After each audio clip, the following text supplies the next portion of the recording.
ಕನ್ನಡ ಪುಸ್ತಕ ಪ್ರಾಧಿಕಾರ ಹಾಗೂ ರೋಟರಿ ಸಂಸ್ಥೆ ಸಹಯೋಗದಲ್ಲಿ ಚಾಮರಾಜನಗರದ ರೋಟರಿ ಭವನದಲ್ಲಿಂದು ಆಯೋಜಿಸಿದ್ದ ಮನೆಗೊಂದು ಗ್ರಂಥಾಲಯ ಕರಪತ್ರ ಬಿಡುಗಡೆ ಕಾರ್ಯಕ್ರಮವನ್ನು ಕನ್ನಡ ಪುಸ್ತಕ ಪ್ರಾಧಿಕಾರದ ಅಧ್ಯಕ್ಷ ಡಾ ಮಾನಸ ಉದ್ಘಾಟಿಸಿದರು.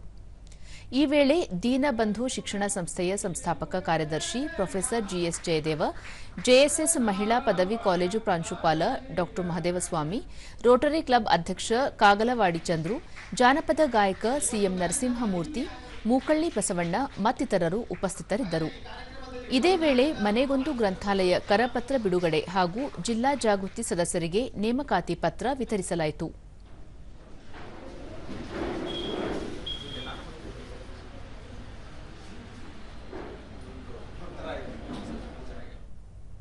ಬಳಿಕ ಡಾ ಮಾನಸ ಪ್ರತಿಯೊಬ್ಬರಲ್ಲೂ ಓದುವ ಅಭಿರುಚಿ ಬೆಳೆಸುವ ಉದ್ದೇಶದಿಂದ ರಾಜ್ಯದ 1 ಲಕ್ಷ ಮನೆಗಳಲ್ಲಿ ಮನೆಗೊಂದು ಗ್ರಂಥಾಲಯ ಸ್ಥಾಪಿಸುವ ಗುರಿ ಹೊಂದಲಾಗಿದೆ.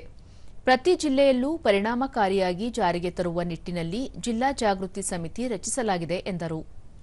ಗ್ರಂಥಾಲಯ ಜಾಗೃತ ಸಮಿತಿ ಸದಸ್ಯರೆಲ್ಲವನ್ನ ನೇಮಕ ಹೀಗೆ ಮಾಡಿಕೊಂಡು ಅವರ ಮೂಲಕ ಆ ಜಿಲ್ಲೆಯಲ್ಲಿ ಈ ಮನೆಗೊಂದು ಗ್ರಂಥಾಲಯ ಕಾರ್ಯಕ್ರಮ ಅನುಷ್ಠಾನಗೊಳಿಸುತ್ತದೆ.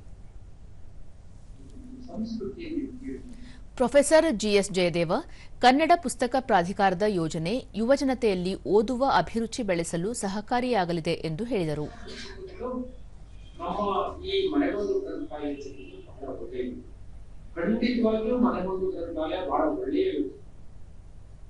ಡಾ ಮಹದೇವಸ್ವಾಮಿ, ಪ್ರಸ್ತುತ ದಿನಗಳಲ್ಲಿ ಆಧುನಿಕತೆಯ ಭರಾಟೆಯಿಂದ ಯುವಜನರಲ್ಲಿ ಓದುವ ಅಭಿರುಚಿ ಕ್ಷೀಣಿಸುತ್ತಿದೆ. ಹಾಗಾಗಿ ಶಾಲಾ ಕಾಲೇಜುಗಳಲ್ಲಿ ಪುಸ್ತಕಗಳ ಬಗ್ಗೆ ಹಾಗೂ ಓದಿನ ಬಗ್ಗೆ ಅರಿವು ಮೂಡಿಸುವ ಕೆಲಸ ಮತ್ತಷ್ಟು ಪರಿಣಾಮಕಾರಿಯಾಗಿ ಆಗಬೇಕಿದೆ ಎಂದರು. ಸ್ಥಳೀಯವಾಗಿರುವಂತಹ ಸಾಹಿತಿಗಳನ್ನ ಈಗ 10 ಜನ ಯಾರನ್ನ ಇದು ಮಾಡ್ಕೊಂಡಿದ್ದೀರಿ ಕಾಲೇಜುಗಳಲ್ಲಿ ಶಾಲೆಗಳಲ್ಲಿ ನಿಜವಾಗ್ಲೂ ಪುಸ್ತಕಗಳ ಬಗ್ಗೆ ಮಕ್ಕಳಿಗೆ ಒಂದು ಒಳ್ಳೆ ಅಭಿರುಚಿ ಬೆಳೀತದೆ. ಕಾಗಲವಾಡಿ ಚಂದ್ರು, ಮುಂದಿನ ದಿನಗಳಲ್ಲಿ ಕನ್ನಡ ಪುಸ್ತಕ ಪ್ರಾಧಿಕಾರವು ಜಿಲ್ಲೆಯ ಬರಹಗಾರರಿಗೆ ಉತ್ತಮ ವೇದಿಕೆ ಕಲ್ಪಿಸುವ ಮೂಲಕ ಅವಕಾಶಗಳನ್ನು ಒದಗಿಸಬೇಕು ಎಂದರು.